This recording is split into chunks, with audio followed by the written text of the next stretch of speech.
Hello. In this video, we will study what is order of a matrix. तो order होता क्या है हम इसमें देखते हैं. अगर हमने अभी पीछे पढ़ा था मैट्रिक्स होते हैं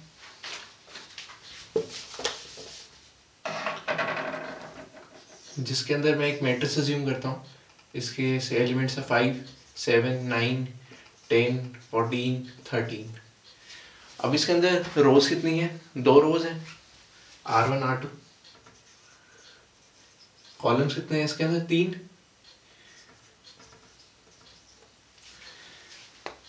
तो ऑर्डर में कैसे डिफाइन करता हूँ? ऑर्डर क्या होता है एक मैट्रिक्स का? अगर ये मैट्रिक्स होता ए तो ऑर्डर ए का कितना होता? जितनी रोज है ए की इंटू जितने कॉलम्स हैं ए के. तो रोज कितनी है की? 2, तो 2 इंटू कॉलम्स कितने हैं? 3. तो मैं ये बोलूँगा कि order of matrix A is 2 into 3. आपने 2 इंटू 3 6, यानी 2 इंटू 3 करके 6 आएगा. वैसे आपने 6 नहीं बोलना इसका ऑर्डर, आपने 2 इंटू 3 ही बोलना है. क्योंकि अगर मेरे को 2 इंटू 3 बोलेगा उससे मैं जज कर सकता हूँ कि जो पहला नंबर है 2 उतनी रोज होंगी एंड जो दूसरा नंबर है 3 उतने कॉलम्स होंगे. अगर कोई मेरे को बोले कि ए का ऑर्डर 3 इंटू 2 भी तो हो सकता था, नहीं, क्योंकि देखो 3 इंटू 2 का मतलब है कि 3 रोज होंगी एंड 2 कॉलम्स होंगे. तो ए मैट्रिक्स तो देखो अलग है, उसमें तो 2 रोज हैं एंड 3 कॉलम्स हैं. तो ये ए का ऑर्डर नहीं है. 3 इंटू 2 का ऑर्डर अगर ये कोई मैट्रिक्स होता 3 इंटू 2 ऑर्डर वाला तो कुछ ऐसे रिप्रेजेंट होता कि यहाँ पे एक एलिमेंट, यहाँ पे एक एलिमेंट, यहाँ पे, यहाँ पे, यहाँ पे, यहाँ पे. क्योंकि इसमें देखो 3 रोज हैं एंड 2 कॉलम्स हैं. तो आपने इसमें कंफ्यूज नहीं होना कि अगर 2 इंटू 3 हो या 3 इंटू 2 हो. तो आपने क्लैरिटी रखनी है इस चीज़ की. एंड देखो एलिमेंट्स अगर मैं देखूँ कितने हैं इसके अंदर, 1 2 3 4 5 6 एलिमेंट्स हैं. अगर मैं ऑर्डर को देखूँगी, अगर मैं मल्टीप्लाई करके देखूँ दोनों नंबर्स को कि 2 इंटू 3 6, तो जितने एलिमेंट्स होते हैं वो ऑर्डर को मल्टीप्लाई करके जो आंसर आता है उसके इक्वल होएगा. आप लॉजिकली भी देख सकते हैं. देखो अगर कितने पॉइंट, अगर ये मैं बोलूँ आपसे कि एक रेक्टेंगल है, देन अगर उसका ये इसकी 3 साइड होती, ये इसकी 2 साइड होती, तो इसका एरिया कितना होता? आप कहते हैं 6 स्क्वायर यूनिट. तो ये सिमिलरली है कि मैंने आपसे पूछा कितने पॉइंट्स हैं, 1 2 3 4 5 6. ये बिल्कुल बेसिक कंसेप्ट है मल्टीप्लिकेशन का. आपने रोज इनटू कॉलम्स कर दिए एंड उससे एलिमेंट्स आ जाएंगे. तो अपने ध्यान रखना है कि एलिमेंट्स कैसे निकालते हैं. जो ऑर्डर को मल्टीप्लाई करके आंसर आएगा वो नंबर ऑफ एलिमेंट्स होंगे. तो अभी तक हमने देखा ऑर्डर क्या होता है एंड नंबर ऑफ एलिमेंट्स हम कैसे निकालते हैं. नेक्स्ट हम देखते हैं एक जर्नल केस. जब हम आगे कॉम्प्लिकेटेड सम्स करेंगे, देन अगर मैंने जर्नल एलिमेंट को रिप्रेजेंट करना है, जैसे आपने +1 के अंदर सीक्वेंस सीरीज के अंदर पढ़ा होगा कि हम एक जर्नल टर्म लिखते हैं सीरीज की. इधर भी हम एक ट्राई करेंगे कि जर्नल टर्म बना दें मैट्रिक्स की. तो सबसे पहले मैं स्पेसिफिक टर्म्स लिखता हूँ कि जो यहाँ पे एलिमेंट आता है, ये मैट्रिक्स ए को डिफाइन कर रहा हूँ, तो इसके जो एलिमेंट्स हैं मैं स्मॉल ए से रिप्रेजेंट कर रहा हूँ. एंड स्मॉल ए के नीचे हम सबस्क्रिप्ट में क्या लिखेंगे कि ये देखो पहली रो है एंड ये पहला कॉलम है. तो फर्स्ट रो इसके लिए 1, कॉमा फर्स्ट कॉलम है इसके लिए 1. फिर ये कितना है देखो, ये फर्स्ट रो के अंदर ही चल रहा है अभी एंड ये सेकंड कॉलम के अंदर आ गया. तो यानी इसको मैं लिखूंगा फर्स्ट रो है इसकी और सेकंड कॉलम है इसका. एंड थर्ड एलिमेंट में लिखता हूँ, देखो रो इसकी अभी भी 1 है, इसका कॉलम 3 हो गया, तो 1 3. अब मैं नीचे चलता हूँ, इसको मैं कैसे लिखूंगा? इसका रो नंबर बताइए कितना है? सेकंड रो में है ये, अभी शुरू हो रही है ये रो. एंड कॉलम कौन सा इसका? फर्स्ट. तो मैं इसको 2, 1. देन इसको मैं क्या लिखूंगा? ये सेकंड रो के अंदर है, सेकंड कॉलम के अंदर है, 2, 2. इसको मैं कैसे लिखूंगा? इसके देखो रो, इस रो के अंदर ये 2 2 2 सेम ही रहेंगे. इसके अंदर देखो सब स्टार्टिंग में 1 था एंड कॉलम्स 1 2 3 हो गए. इसमें देखो कॉलम्स 1 2 3 हो रहे हैं. तो ये 3 आ जाएगा। इधर कितना होगा, देखो ये थर्ड रो की शुरुआत है, तो मैं ऐसे कह सकता हूँ कि जितने भी 3 होंगे इसमें स्टार्टिंग में तो 3 आएगा, एंड बाद में देखो ये फर्स्ट कॉलम के अंदर है, ये सेकंड कॉलम के अंदर है, ये थर्ड कॉलम के अंदर है। तो ये मैंने स्पेसिफिक केस रिप्रेजेंट कर दिया। ये एक ऐसा मैट्रिक्स था जिसका ऑर्डर 3×3 था। हम ऑर्डर ऑफ मैट्रिक्स यहाँ पे भी डिनोट कर देते हैं ताकि हमें पता चल जाए कितनी रोज हैं एंड कितनी कॉलम्स हैं। अब मैं एक स्पेसिफिक केस देखता हूँ।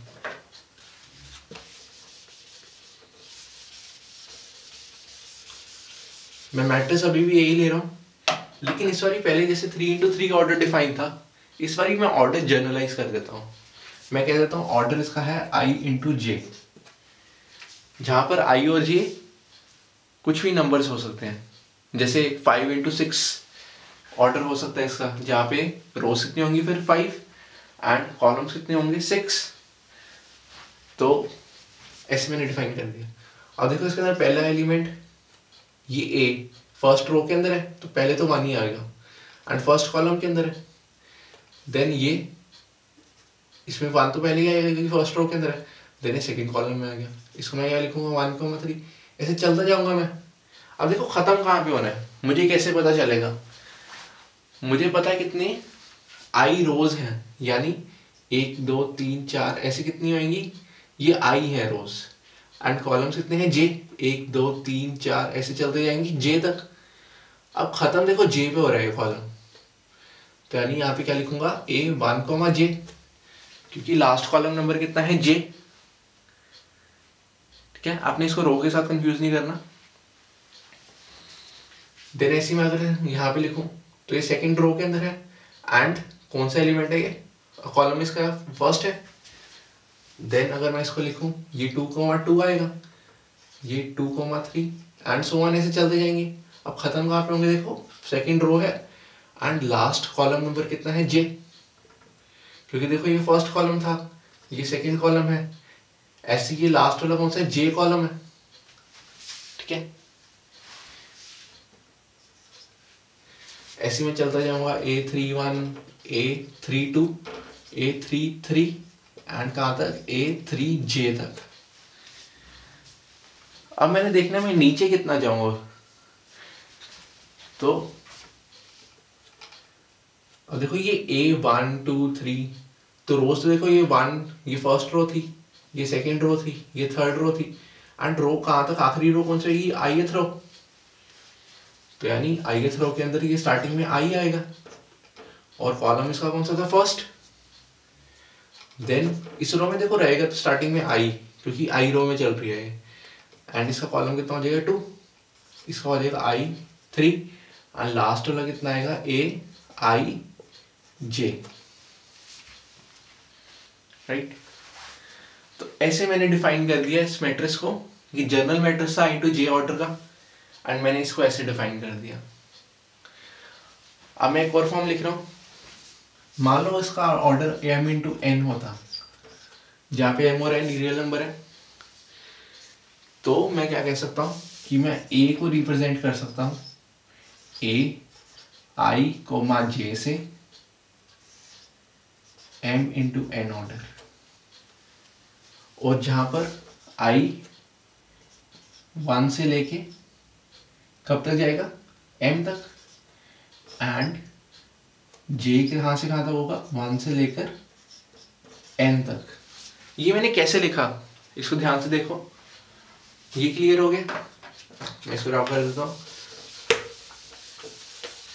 ये कुछ नहीं किया मैंने, इसी को छोटा करके लिखा है। इसको एक बार ध्यान से देखते हैं, मैंने लिखा है कि i जो है वो 1 से लेके m तक वेरी करेगा, j जो है 1 से लेके n तक वेरी करेगा। तो अगर मैं i और j को दोनों 1 1 वैल्यू दे दूं, तो ये मैट्रिक्स में कैसे लिखूंगा, अगर मैंने i और j को 1 1 वैल्यू दे दी, ठीक है, देन उसके बाद अगर मैं i को देखो 2 वैल्यू दे दूं, j को 1 दे दूं, तो ये यहाँ पे आ जाएगा एलिमेंट। ऐसे अगर मैं वैल्यूज देता जाऊंगा अलग अलग, तो मेरे पास अलग अलग एलिमेंट्स आते जाएंगे मैट्रिक्स के। लास्ट वैल्यू मैंने देखो i को m और n दी है, कि आई की वैल्यू मैक्सिमम m हो सकती है, j की वैल्यू मैक्सिमम n हो सकती है। तो इसका मतलब क्या है कि जो लास्ट एलिमेंट होगा वो m इंटू n होगा, जहाँ पर i की वैल्यू m बन जाएगी, j की वैल्यू n बन जाएगी। तो बेसिकली मैंने सारे एलिमेंट्स रिप्रेजेंट कर दिए इस छोटी सी रिप्रेजेंटेशन के साथ। कि देखो अगर ये वाला एलिमेंट कौन सा होगा, ये होगा फर्स्ट रो के अंदर, कॉलम कौन सा n, तो अगर मैं 1 और n वैल्यू दे दूँ यहाँ पे, ये कैसे रिप्रेजेंट होगा, लास्ट रो वाला, ये लास्ट रो यानी a m और कॉमा फर्स्ट कॉलम है a1। तो ऐसे देखो सारे रिप्रेजेंट हो गए इसके अंदर एलिमेंट्स।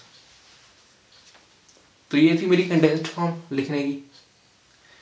देन इसके बाद ये हम नोटेशन को फॉलो करेंगे मैट्रिक्स लिखने के अंदर। एंड अगर मैंने कार्टेशियन प्लेन के अंदर एक पॉइंट रिप्रेजेंट करना है x, y, तो उसको मैं कैसे रिप्रेजेंट कर सकता हूँ, मैट्रिक्स के थ्रू। जैसे अगर एक पॉइंट हो तो 3,5 प्लेन के ऊपर, तो मैं उसको ऐसे रिप्रेजेंट करता हूँ 3 और 5। ये देखो कौन सा ऑर्डर मैट्रिक्स है, 1 इंटू 2, क्योंकि एक रो है 2 कॉलम्स है। मैं इसको ऐसे भी लिख सकता हूँ 3, 5, इसमें 2 रोज है 1 कॉलम है। ये मेरी मर्जी है मैं कैसे रिप्रेजेंट करूँ। तो ये दोनों अलग अलग मैट्रिक्स हो गए।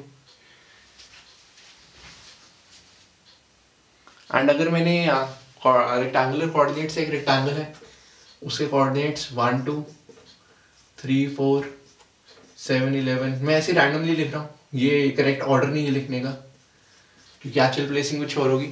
अगर मैंने इसको रिप्रेजेंट करना है मैट्रिक्स के थ्रू, मैं इसको ऐसे रिप्रेजेंट करता हूँ 1, 2, 3, 4, 7, 11, 13, 16। इसका ऑर्डर कितना है देखो, 4 रोज है इंटू 2 कॉलम्स है। इसका मतलब क्या है कि जो पहला पॉइंट है 1, 2, दूसरा ये है, तीसरा ये, फोर्थ ये है। मैं इसको ऐसे भी रिप्रेजेंट कर सकता हूँ कि 1, 2, 3, 4, 7, 11, 13, 16। तो ये बी हो जाएगा। इसके अंदर 1, 2, 3, 4, 7, 11, 13, 16, मैं नीचे को देख रहा हूँ पॉइंट। तो ये मेरी मर्जी होती है मैं मैट्रिक्स को कैसे डिफाइन करूँ। तो इस वीडियो के अंदर हमने देखा ऑर्डर ऑफ मैट्रिक्स होता क्या है, हम नंबर ऑफ एलिमेंट्स कैसे लिखते हैं, जनरल फॉर्म को हम कैसे लिखते हैं जो हमारी छोटी फॉर्म होती है ये वाली, एंड हम किसी भी तरीके में मैट्रिसेस को डील कर सकते हैं।